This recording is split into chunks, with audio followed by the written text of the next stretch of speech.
Hey guys, Blevins here. Just wanted to let you know this is a little bit different of a post than what we normally would do. So this is going to be the first separate interview that we've actually done that's not part of the regular show. So we got the awesome opportunity to interview Manny Anekal, founder of Versus Sports and TNL.media, really big into the business of esports and the business side of esports. And you'll hear a lot more from him in just a couple of minutes, but we had the awesome opportunity to interview him, and we didn't want to cut it short, so we're posting the full interview. It's about 45 minutes long, so after the half-hour point, we figured we might as well just post it as its own episode. It's not going to count, I guess, towards the total episodes. It's going to be an episode 46.5, but it is its own full episode, the full interview. Again, really happy that we got the chance to interview Manny. Definitely check him out. His website is TNL.media for all sorts of business of esports stuff. I read it literally every day. Sign up for the newsletter, and also follow him at Manny Anekal, and the links to all that will be in the description of the video. But let us know how you like this. Let us know what you thought of the interview, and if you'd like to see more of these, full episode length interviews, because we had a blast doing it. We'd love to have Manny on again, and we'd love to have other people on as well. So let us know what you guys thought, and enjoy. Hello, everyone, and welcome to High Noon Podcast, the competitive Overwatch podcast. I'm your host, The Blevins. With me, as always, is Deathblow, and with us today, a special guest, Mr. Manny Anekal. How you doing, buddy? I'm doing great. Happy Monday to you guys. Oh, happy Monday sounds like such an oxymoron. Why would you even remind us? But it's almost over, so that's a good thing. That is a good thing. So, for those of you who are unsure, Manny Anekal, Business of Esports, TNL.media. Manny, I know I've got a laundry list of things that I can read off of LinkedIn and other pages, but why don't you start us off and tell us a little bit about yourself? Absolutely. Just in the world of esports right now, I run TNL.media, the next level, where I write daily about the business of esports. Just call it if you want, the Wall Street Journal meets Adweek. Really focus on where the money's coming in, where the money's coming out, where I see this space going in a few years. If you want to find out if Faker is the best league player, there's a million other articles out there, but I try to focus, on the business side. And most recently, I launched Versus Sports, which is a larger organization around esports.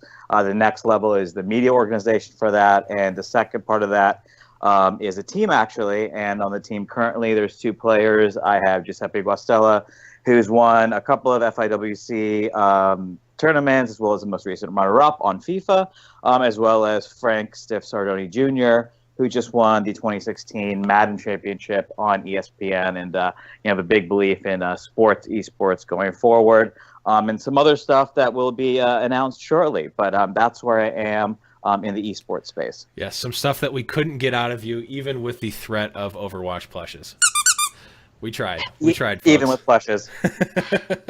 The law-binding agreements are somehow, some way more powerful than plushes. But so that's awesome, Manny. It's great to hear that you're doing so great. I actually found you. I think I was talking with Jim about this before. I think I actually just randomly stumbled across you on LinkedIn, of all places, which is kind of an interesting place to find esports and different video game related stuff. Because I use LinkedIn professionally, and I, of course, spend all my time working and none of it just looking at esports stuff and reading random articles on esports. But I'm pretty sure I found you on LinkedIn, and then from there I started listening to the podcast, which you, from time to time, actually I think most of the time, have do with Kevin Naki, who we're both huge fans of. So I was instantly a fan. We connected, and the rest, as they say, is history. Yeah, absolutely. Kevin is fantastic, and he and I tend to share, not only our maybe anarchist political beliefs, which I'll take a vow of silence on right now. But obviously in the world of esports, we share a lot of the same thoughts as well. And he's actually inspired me to do my own sort of guest thing. So I'm gonna this week be releasing the first, I would say, the next level industry guest podcast, and it's gonna be with Andy Miller, co-owner of Energy, and obviously the Sacramento Kings. And Andy's amazing. I think what he's done on that side is really pretty interesting. So I think you guys will like what he's got to say about his thoughts on the future of esports. That's awesome. Yeah, I definitely look forward to hearing that one. So we like to start all of our interviews off with just a simple question, and we've had a number of varying levels of hilarious and crazy answers, but you're by no means need to do anything out of the ordinary. But we want to just hear what originally, take a step back. What originally got you into gaming, into esports, into just the space in general? Yeah, absolutely. So let me remind you guys in the audience, I'm an extremely old man. I'm going to be qualifying for Social Security pretty soon, I think. I mean, I'm over. I just turned 40, so obviously in this space, when you're talking, I talk to athletes in this space, and they're 22. It's just I'm the gray hair in the room, if you will. So I've been in this space for a long time. So when I entered, the gaming industry 12 years ago, it was vastly different, Mm-hmm. and the word esports didn't even exist. So I would say, in the way I entered, first and foremost, I'm a gamer at heart. My first, and again, I'm going to date myself right now. I'm not saying the Atari was my first system. The Intellivision was my first system. I mean, I'm sure 80% of the audience doesn't even know what the Intellivision system was. So I'm talking Intellivision, Atari, Coleco, all the way up to Nintendo, and then down the line. So I've been a gamer since I was 7 years old, and back then we were called nerds. Actually, we weren't called gamers. Right? It wasn't cool to actually play video games. Like we were just like shunned off into this mysterious purgatory. So I spent those years, just like everyone else, sitting down in front of that TV with a Nintendo controller, and I never thought I would work in the industry. So. I actually ended up studying more on the business side, and went to business school at the University of Miami, and ended up working more in digital media and technology. This is back around 2000, just when the internet was taking off, and internet advertising was taking off, and that's where I actually started my professional career. And one day, I was working at the Nielsen Business Unit, reading one of our entertainment magazines, and I saw this article on this startup that happened to be in New York City as well, actually literally down the block from where I was working, that was putting essentially dynamic advertising inside video games. So for example, if you were playing FIFA or Madden, instead of just having the Nike symbol in the stadium for the entire game, you could switch it out. And again, I'm going to kind of date it for what it was back then. Like, hey, watch The Simpsons on Fox at 8. And you'd play tomorrow and be like, hey, go watch The Dark Knight in the theaters, right? It kind of made sense. And I was like, first and foremost, I said, wow, why didn't I think of this? I was like, I'm a gamer and I work in digital advertising. I was like, how the heck did I not think of this? And secondarily, I was like, I have to go work for this company. And that sort of led myself into my gaming career. And, just to fast forward very quickly, so I ended up working at the startup. They were called Massive Inc. We got acquired by Xbox, so I spent some time on the Xbox side. My number one client on Xbox was EA, so I spent a couple of years at EA running their global advertising division. I then went over to Zynga. Sorry about all those Farmville invites. That was not my decision, so please don't blame me on that. I was the global director of advertising in Zynga. I then spent some time at Keep, running their mobile advertising business, and then I wanted to come back to New York City, and I thought I still want to be in the gaming space and want to learn more about esports, and I became the SVP of marketing at Major League Gaming. So that's my sort of how I got in and where I am now, and what I'm working on. That's awesome. And while not as crazy and zany as beating a random guy at a boys club in Tony Hawk, a random DJ in Tony Hawk Pro Skater 2 at a boys club in Sweden, it is a very impressive story. Thank you very much. Trust me. Once you hear something from the developers, usually shots of whiskey are involved somehow with job applications in the video game industry. That's awesome. And it's always of note that I always love, and Jim shares the same sentiment, we always love hearing about video games and esports industry people on the East Coast, which we don't always hear about because we are also on the East Coast. Not in the biggest of cities, the New York City. We're in the lowly dumpster city in the west of New York in Buffalo. Yeah, but the great thing is about Buffalo is that area. You guys, the schools in that area do produce a lot of people that end up going to the video game industry. While there True. isn't a lot of obviously studios and production there, I think the colleges that you have around there produce some really good video game talent. Yeah, where I went, RIT was one of the first universities to have a video game design program, and I was unfortunately forced to share a lab with them. So I was I worked in very close quarters with a lot of the video game developers of tomorrow. So it's definitely a lot in the schooling aspect around here. Yeah, I would say RIT, however you want to put it, could be the Stanford of the East, or if Stanford's the RIT of the West. But you guys have an excellent program. Yeah, it's great, but it's always nice to hear about the East Coast. Gotta stay true to the East Coast, even though the West Coast looks so alluring sometimes. But let's get into what we, why we connected. Overwatch. We're the Overwatch show, and the competitive Overwatch show. And you mentioned and you sent us over a little taste of an article that you're coming up with. So we want to talk a little bit about the big elephant in the room, the thing that we all know we want to talk about. The Overwatch League. Just mind blown. I was there at BlizzCon when it was announced. Just mind blown then, mind blown now just thinking about it. I'm holding in my hand some Overwatch League stickers I got at BlizzCon, and I just look at it, I'm like, how is this real? So Manny, I want to know, what were your initial reactions when you heard about Overwatch League when it was announced? What did you think? What was going through your mind? So, I mean, a couple things. One, I unfortunately wasn't there as well. I had some travel. I actually was in Vegas at another conference and couldn't attend. Had to come back. I would love to have been there. Had to be in Vegas. I'm sorry.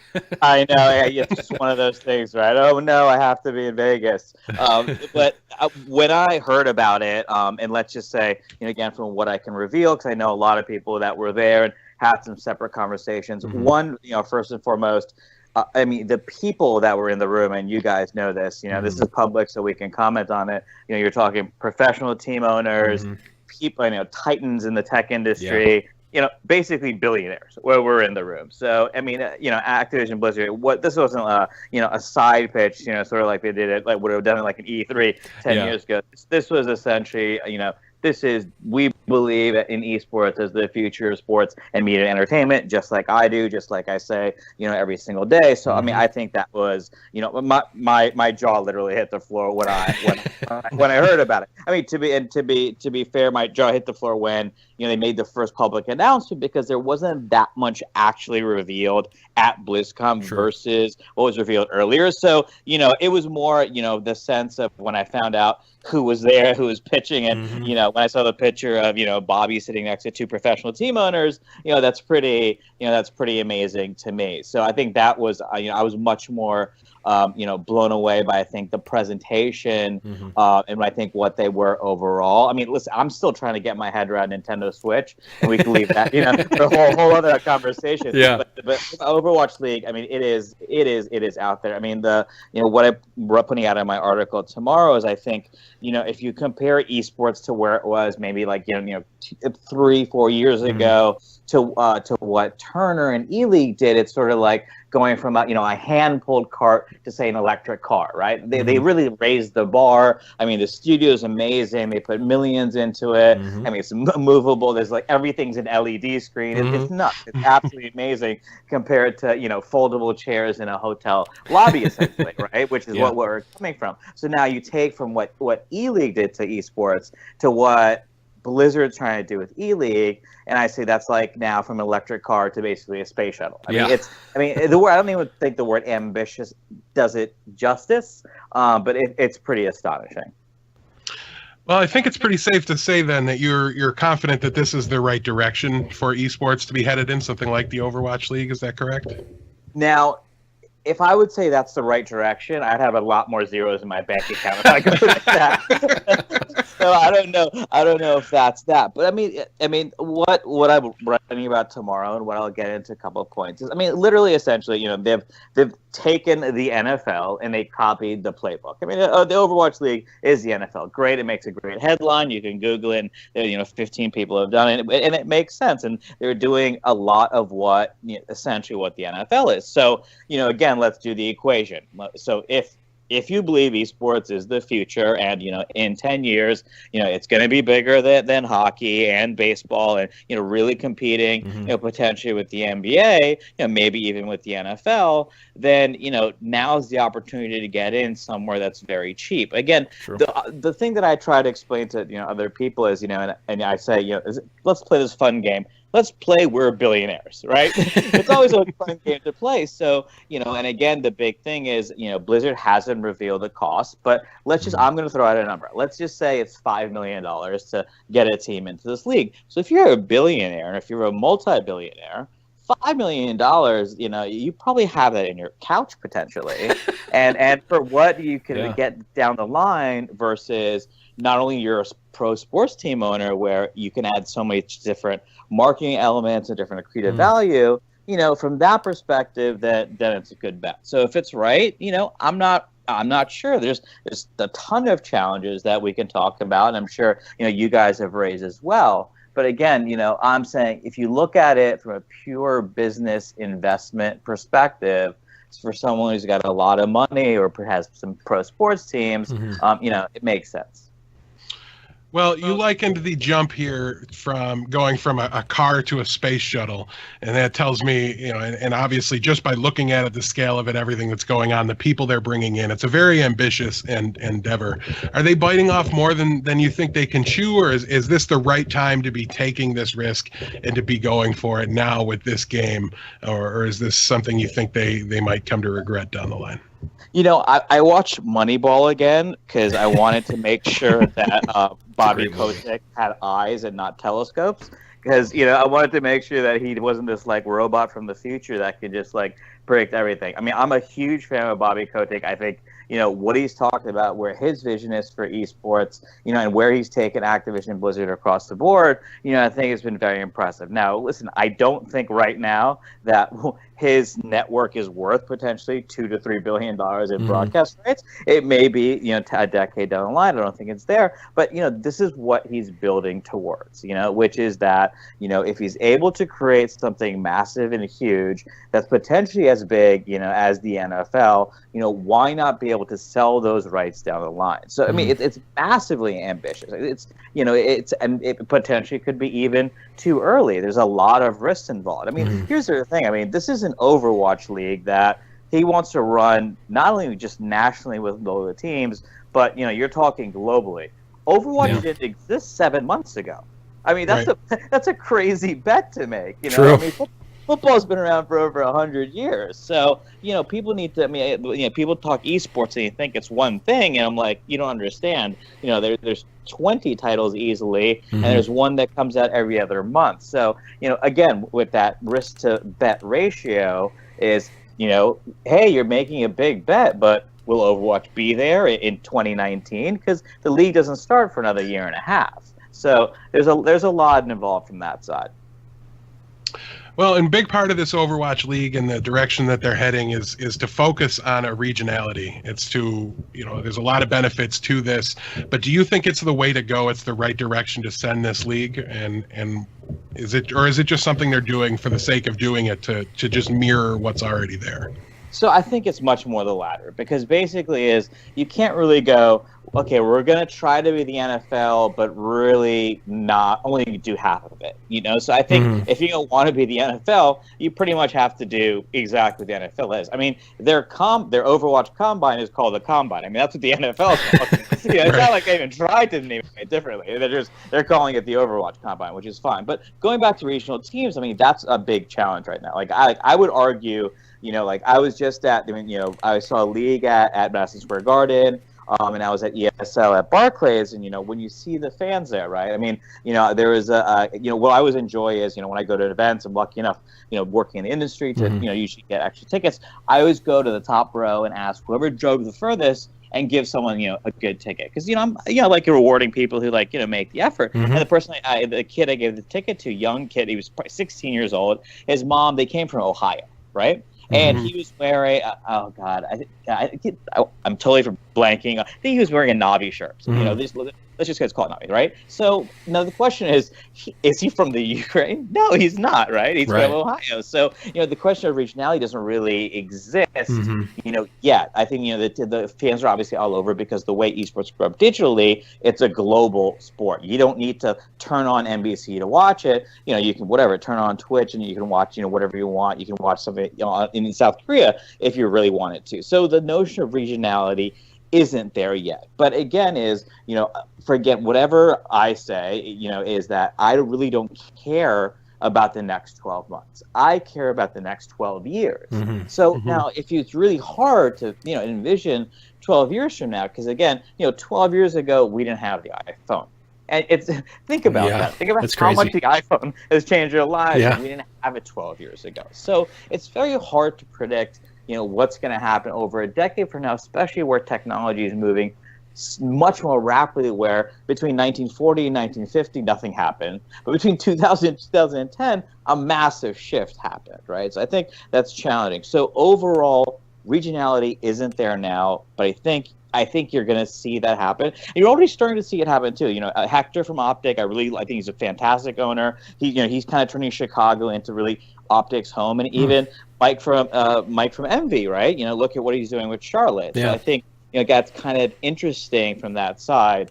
And obviously, TL in LA, which hasn't happened yet, but you're starting to see those little seeds being planted. So again, let's throw the ball another decade down the line and see what happens. Even from a fan standpoint, I've got to say the regionality is creeping up into me a little bit because I'm really nervous. And as a side note, I caught your New England Patriots reference in your article and I didn't like it. But if one of my favorite teams makes their way over to play in Boston, they could become dead to me very, very fast. I'll just say that. The regionality is a strong case for esports, fan bases, things like that. Like that's something we talked about this in the past when they were doing college events. Everybody knows how to root for their alma mater, where they went to school, wherever their favorite, NCAA team is.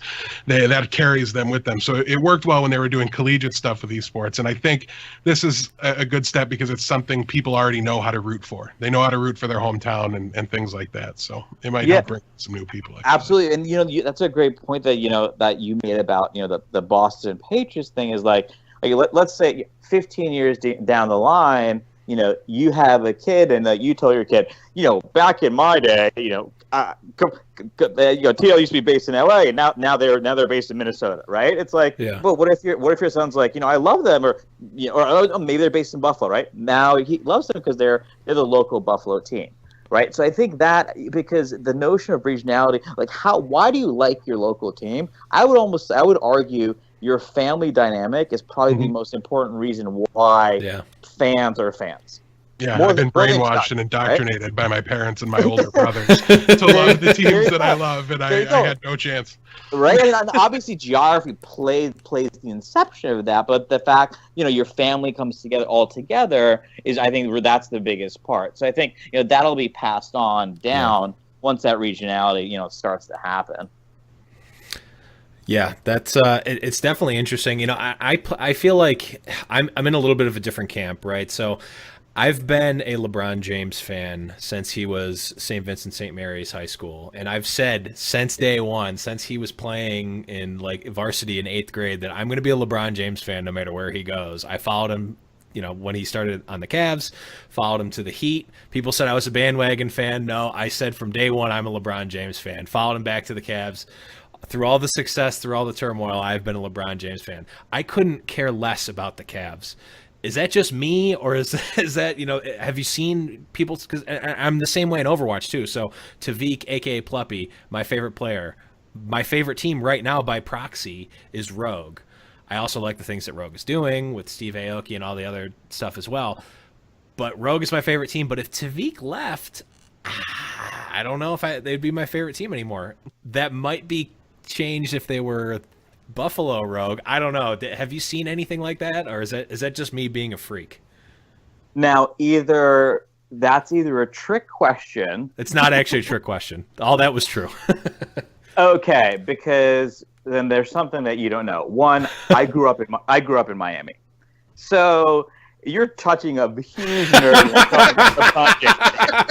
So I know I'm not allowed to curse on the show, so I'm not going to do that. And I'm Danny, if you want to curse, I'll edit it out. Go ahead. That's awesome.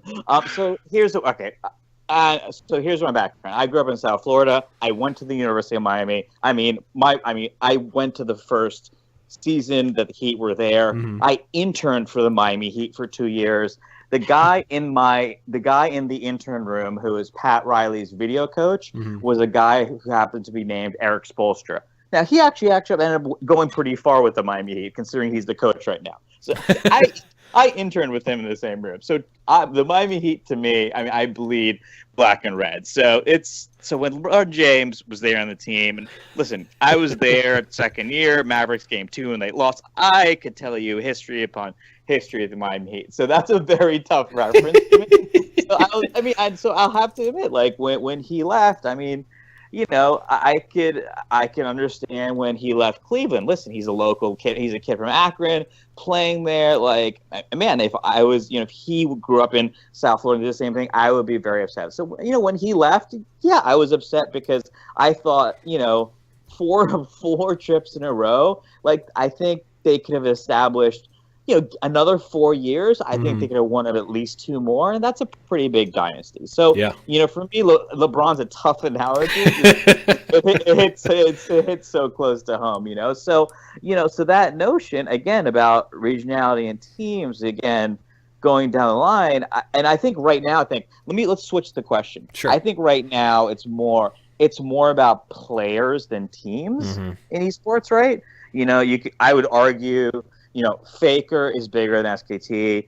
Argue Bergson is bigger than the whole team, right? I'd argue that those players, like when Nate Shot was an optic, I thought he was actually the team. I think that, that was actually, that's what's in esports now. I think the notion of teams, I think players are still more powerful, but I think the team brand will get there eventually. Sure, especially considering the life cycle span of a professional esports athlete is only less than a decade, right? For most esports, right? That we're going to start seeing eventually. We're going to start seeing esports athletes cycling out and the team staying around. So I'm sure that will develop over time, but I'm still going to be a LeBron fan no matter where he goes. So just had to throw that in there. By the way, the notion of a decade, it's actually half that. Yeah, for sure. The lifespan the true lifespan of an esports athlete is about 5 years, which is crazy. Yeah. Considering you have you can play for 15 years in some professional leagues. True. Kobe Bryant made $25 million his last season playing, right? He didn't need to play, and he made more money than the entire every esports athlete has pretty much ever made, pretty much, right? His last season. So that notion, I think, of lifespan is very interesting. I'll tell you a quick story. I spoke at a Pepsi Esports Summit last week, and I got a great question, which was, what do these kids do after they retire? And I was like, wow, because we're not thinking about that now, right? Because it's still so new, and there's so much money coming in, and actually, what's interesting is I'm doing a report on the 2017 collegiate space and how many schools have scholarships now. It's interesting that once they retire, they're actually going back to get their degrees, which I think is great. But isn't that it's the complete opposite of almost traditional sports when they would leave? So I thought that was a interesting question. It's more like the military, except nobody pays for it when you get back. Exactly. It works. Well, that's a whole nother conversation we could probably dedicate a whole show on. But we do have a few more questions we want to get to before we've got to go. So Overwatch League, like we said, and like you said, Manny, huge spaceship being kind of dropped on the scene. We're not exactly sure what it's going to bring. We don't know all the details, but one thing that at least struck me, and hearing an interview with Monte Cristo at BlizzCon made me think, what is League of Legends going to do in response to Overwatch League? Like, these big developers and other publishers have to do something, right? You can't just be like, okay, well, we're just going to keep doing our normal championships while Overwatch League does this grandiose thing that is greater than anything that's ever happened, and we're just going to be back here doing our same thing. It's got to shift, right? Yeah, so I think there's 2 points there. So one, I think Monty's completely right. Excuse me, is that Riot and EA and obviously have to do something to provide a little bit more structure into their esports tournaments, leagues, or EA refers to as their competitive gaming division. So I think you're going to see them step up, and every other month you're seeing prize pools increase. I mean, there's an esports racing tournament in Vegas with $1 million prize pool. I mean, which is nuts. I mean, the entire fighting league has had $1 million prize pool, I think, overall. So I think you're going to see that change. But to Monty's point is, you're going to see the other leagues step up. But here's the other thing. People still don't realize League is still massive. Like, while Overwatch has grown, and I think it's about 12 million, monthly players right now. League has over 50 million monthly active players. And from a global perspective, from a fan perspective, from the LCS perspective, broadcast rights perspective, if you have a League team, the valuation of your own team, skyrockets. So, I think he's right from that. The other two guys are going to step up, but we can't forget that, League's essentially the NFL and EPL and NBA of esports. And, Overwatch is basically hockey. I mean, let's put it that way. It's grown, or MLS. It's grown very, very quickly, but it's got a long way to go to catch League. And granted, when Overwatch first came out, it beat, I think, League for the first time in the Korean PC Bond cafes. As long as whatever, but I think I've seen the last numbers. There's been a little bit of a drop off there. So while Overwatch is still growing, I mean, it's got a long way to go to catch League. I mean, and Riot's not going to take anything else sort of sitting down. Not Riot, especially Tencent's not going to take anything like that sitting down. They've got plenty of money, so I wouldn't be surprised if they do something big as well.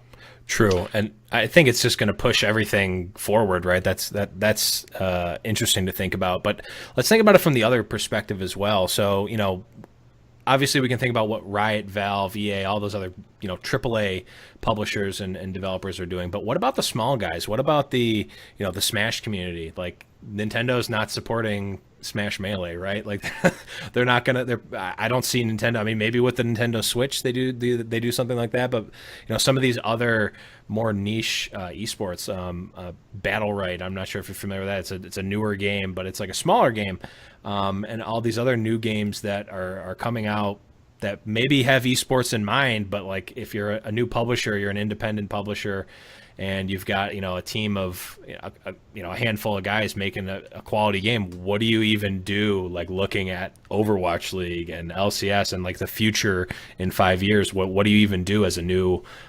potentially game trying to get in the esports scene? Yeah, no, I think that's a great question. So I think I'll answer it two ways. One, I mean, with Nintendo, it's sort of like, we've been waiting for them to do mobile like forever and ever and ever and ever, and finally, in the course of 3 months, it's excuse me, it's Pokemon Go and then Mario Brothers on iPhone. So, they've come out and they're like, okay, fine. We realize the mobile market is worth billions. We're going to get in there.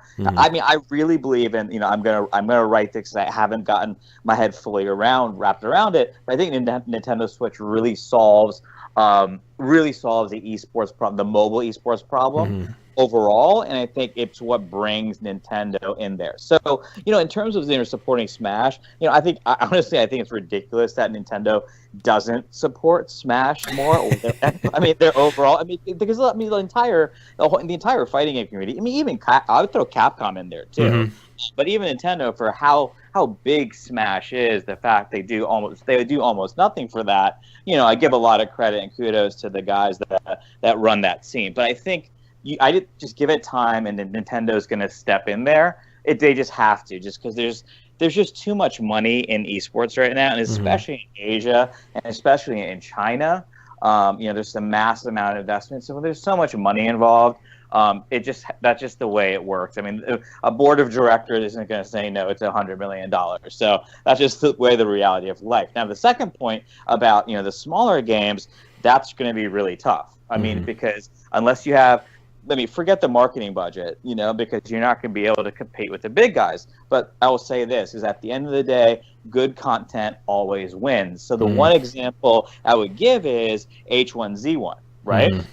No one thought H1, who would have ever heard of H1Z1 before, but, Daybreak made a great game, and, I think it's a fantastic game, as an esports, really fun to watch. So I think at the end of the day, if you do make good content, if you do make a good game that works from a view, again, it's all about viewership. Can someone sit there and watch it and be entertained? Yes. H1Z1, you absolutely can. So I think that's probably what I'd say to the flip side of, can the smaller guys make it? Yeah, you can make it if you make a good game. True. Moving us along here, I'm going to mush a couple questions together for the sake of time. What do you see as the biggest threat to the success of the Overwatch League, and what metrics should we be looking at in order to kind of rank and evaluate the success or failure of the league? Maybe it's silly, but probably the biggest way to rank the success is if the league actually takes off.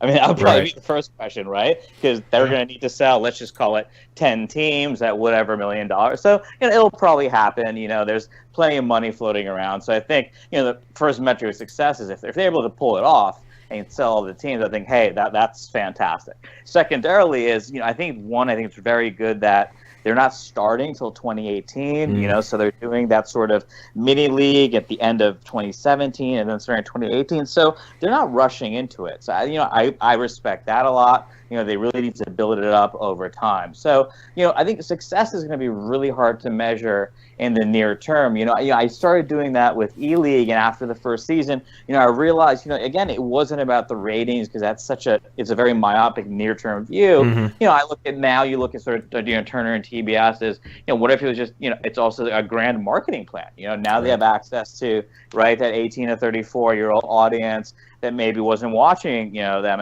on Friday, and now they're watching them, in other different areas. So, I think that's the way to look at it. So I think success is going to be tough in the near term. So once, if they pull the league off, I think also, I think the TV rights that are going to potentially come with that, I think it's going to be interesting. And obviously, the viewership numbers. So, now we're talking, a year and a half later, will esports continue to grow on TV? I think you're going to see, more content on ESPN coming. Will they sign a deal with, maybe like an NBC, someone big? So I think, those are some of the big wins that you can potentially say. I think, once we see esports, I always kind of, kid Turner about this, not at 11 p.m. on a Friday night. It's like, once you move it to hopefully a normal time, hey, why not Sunday afternoon against golf? It's like, that would be awesome. So I think, those are some of the success metrics that I see. And honestly, listen, just pulling it off, I think would be a win. All right, well, we're definitely getting close to the end here. Just a couple more quick hitters that are a little bit less related to the Overwatch League. As far as esports as a whole, what's more important here? The teams versus the players versus the game itself versus the viewer at home? Wow. Now from the perspective, from which perspective do you want me to go with that? Well, I'm just for the overall health of esports. What's the balance of power here? What's the most important of the four? Yeah, I think it's a very good question. I think at the end of the day, the consumer and the user should always be the most important person, right? They're the ones that are, spending money on your product, consuming your product, engaging your product. I think those are the biggest ones. Unfortunately, just the way business works, the consumer isn't always the ones that's, is the one that's best in mind. So again, now that big money is entering the space, a lot of people don't realize that at the end of the day, the publishers are the one that have all the power in this. So, they're able to do anything they want to, pull to make a switch at the last second. And, the players and team owners, they're really still at the mercy of the publishers. We know what happened, obviously, with, Andy and obviously what happened with the league side and their argument that they had on Reddit. And, you talk to, and when I talk to Andy Miller, and you'll hear about that on the podcast, when he was saying, obviously, he took a big risk and obviously, spending $1 million for his league slot, and obviously, and ended up losing that. So, I think, again, people need to realize the publishers, have that power. So, again, I think the end user, the consumer is the most important one. But I think, just like anything, now that you have media and sports and finance and other things come in, there's going to be some things that people are not going to be happy about, So when I talk, I guess I'm going to use the term discussion on Twitter, because I don't know what you want to call that. But, when I talk to some of the older people in the space, like, I'm like, hey, listen, I'm glad you were at the first Counter-Strike tournament in 1987 in Romania. Like, okay, you win and you get that. But the point is, like, this industry is changing for better or for worse. And I think for better, with a lot of money coming in and a lot of professionalism coming in. And I think people just need to accept it from that manner. True. It's a really good point. And last thing, Manny, because I know we're quickly running out of time / going overtime. I apologize for that, but I had to get this one off my chest because we talked about it earlier today. I was at the Overwatch World Cup live at BlizzCon. It was amazing, and we talked about this last week on the show. But I was rooting for Tavik / Team Sweden the whole time. That was my dog after America got knocked off by South Korea, but they're my dog in the race. I wanted to root for them. So I'm watching the matches and I'm rooting for Sweden. And a lot of people around me were rooting for Sweden because it was absolutely fantastic play. But then when they were playing against, for example, South Korea, the same people who were rooting for Sweden were also rooting for South Korea, and instead we're just rooting for like Overwatch in general. There was no like team versus team dynamic. It was just people would clap when there was a good play, regardless of the team that did it. So I wanted to get your thoughts. Like, I phrased it as like booing against the team that you're against versus not booing, but like, does esports need that like team versus team? Like, you should root for the home team or your home team or your favorite team, instead of just like, okay, let's just cheer for all of Overwatch and just be happy when something good happens. What are your thoughts? To the point of like rooting against the other team. Sure. Yeah. I was that in the finals or the semis did that happen? So the third place match was Sweden versus Finland, where the same thing happened. But I think it was the finals was a complete wash. The finals was a complete wash. That was Russia versus South Korea. South Korea, Russia, right? Yeah, I didn't see that. So I think I caught a little bit of the Sweden thing, and I may not have noticed it, but one, I think overall, like, hey, I just think like that gives me some belief in humanity overall, that hey, we can actually all root for something together. Sure. So I just think from a human perspective, I think, hey, that's cool. Like, everyone roots for a great play. You know what I mean? You don't have to like, hey, not right. I mean, listen, I'm again, like I said, I grew up in Miami. I'm a huge, my sports fan. I'm a huge Miami Hurricanes fan. I will still, if another team makes a good play, like, hey, that's a great play, I'm still going to root for that. Sure. I'm not going to be like, that's horrible, unless obviously my team loses and I'll be pissed off. So listen, I think overall, like, hey, if they're all rooting for everyone, I think that's great. I think when I was at ESL 1 at Barclays, I mean, Counter-Strike fans are, they get pretty crazy, and, they get very supportive of their teams. But, you saw some plays on both sides where, the crowd went absolutely nuts, and, for both teams. So, I just think that's awesome. For me, again, I love the industry. I love esports, and I love seeing just people happy. And if you haven't been to an event, go to an event. And and seriously, I can't tell you how many events I've been to, but still walking into a Madison Square Garden and seeing 20,000 people do the wave and watch League of Legends. That's just, it's absolutely magical. It was amazing. Well, if you're ever wondering who the jerks are in the back that are booing after a play at an esports event you're at, you can just confidently say, I was on those guys' podcast. Awesome. Listen, thank you so much. This is so much fun.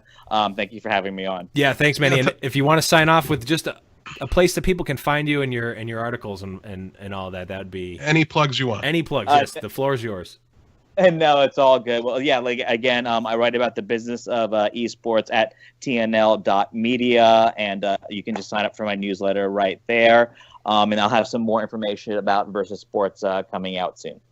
Awesome, Manny. Great. Thank you so much. You're also, I'm extending an open invitation. You're welcome back anytime. Want to talk about Overwatch, esports in general, anything really. If you want to talk about Pachimari plushes. More than welcome. Let's do it. Absolutely. And I mean, once we actually, I think they announced the number and what the team cost would be. I think it'll be really interesting to chat about that. Yeah, absolutely. But thanks again, Manny. Thank you so much, and we'll look forward to speaking with you again soon. No worries. Have a great day, guys. You too.